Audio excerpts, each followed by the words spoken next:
नमस्कार दोस्तों कभी सोचा है कि कई बार हमारी जिंदगी में भी ऐसा ही होता है जब हम कम ज्ञान और गलत धारणाओं के कारण सही चीज को भी गलत मान लेते हैं।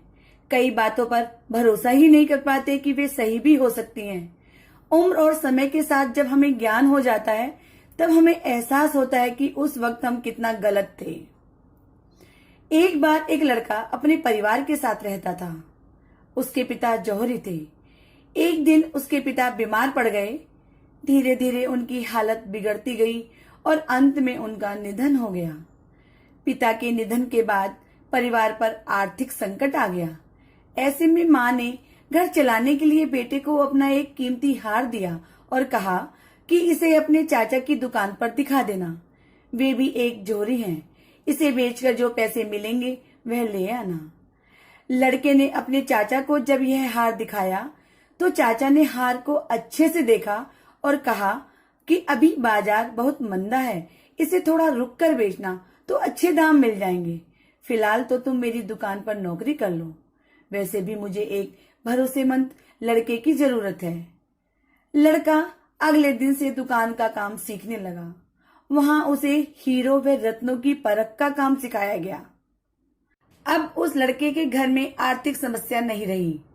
धीरे धीरे रत्नों की परख में उसका यश दूर दराज के शहरों तक फैलने लगा। दूर दूर से लोग उसके पास अपने गहनों की परख करवाने के लिए आने लगे। एक बार उसके चाचा ने उसे बुलाया और कहा कि जो हार तुम बेचना चाहते थे उसे अब ले आओ। लड़के ने घर जाकर मां का हार जैसे ही हाथ में लेकर गौर से देखा तो पाया कि वह हार तो नकली है।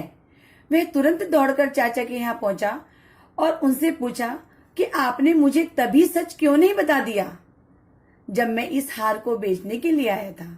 इस पर चाचा ने कहा कि अगर मैं तुम्हें उस समय सच बताता तो तुम्हें लगता कि संकट की घड़ी में चाचा भी तुम्हारे कीमती हार को नकली बता रहे हैं और तुम्हें मुझ पर यकीन नहीं होता।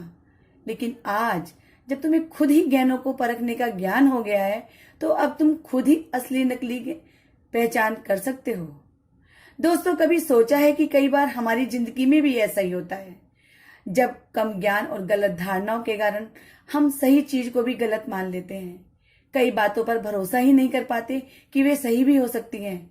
उम्र और समय के साथ जब हमें ज्ञान होता है तब हमें एहसास होता है कि उस वक्त हम कितना गलत थे। दोस्तों यही थी मेरी छोटी सी कहानी।